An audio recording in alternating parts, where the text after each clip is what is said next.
So naturally, it's similar advice across the world in terms of how to, in a personal hygienic way, to manage corona.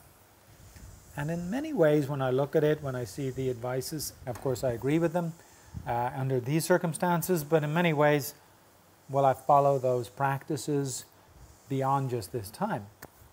So of course, without being OCD, you know, there's adequate hand washing. When I travel a lot, I'm in public spaces, I tend to avoid just grabbing a hold of doors and other public bathroom surfaces, etc. And of course the Western modality of shaking hands, perhaps that'll change into, you know, this Thai Y as they call it, right? Or, you know, the Indian Namaste, etc. And that's a very actually honoring way of greeting each other. And, you know, I suppose when a closeness comes and the space is understood, you know, that's where the brotherly, sisterly hugs come in. But to handle yourself, not just now, but even going forward, is to be more aware in public spaces, more aware of what else we produce and leave around us, you know, traveling through these airports and public bathrooms, etc. Even if I've washed my hands in the bathroom, use the paper towel to open the door and so on. So just as a general ongoing practice, never touching these surfaces. Even last year I bought a high-grade filter face mask because I've dealt with, you know, pollution living in India and the effect on the respiratory system. So, you know, some of these things are actually more in the spotlight now, and these would be good practices to carry on. So the question there is about teaching in an environment, as in yoga environment, meaning physical yogic practice environment, where people start to sweat. I suppose they'll have to come to class with a certificate.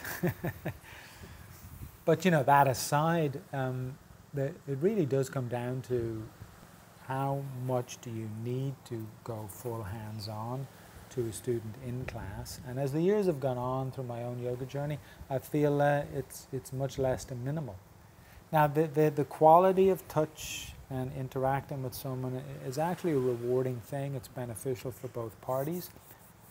The workshop of people just busting away and sweating and somebody coming to adjust them, really, you know, let's put that in the past, and it's not really necessary.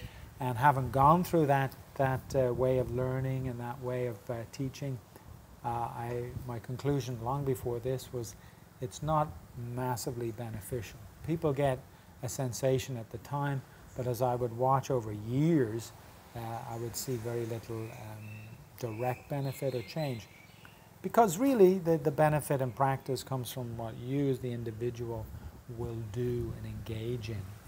In that sense, the teacher doesn't really have to touch, or if they do, it can be very mildly, just even with fingers, and it's more about a guiding, because me, the student, should be able to do the action as guided. So if that is the case, of course, then, you know, if you're in big yoga classes, people close together. But then, you know, then that would be the truth of the case of people having the flu and a bunch of other things. So perhaps from this we refine some of our approaches in hands-on ways, but we don't go into obsessive concern and fear about it. As a teacher, a yoga instructor really, know the depth and detail of the asana and do the best to guide and express. So one way is with words, but the other way is like, you know, just even showing through how you can move your spine and rotate the body.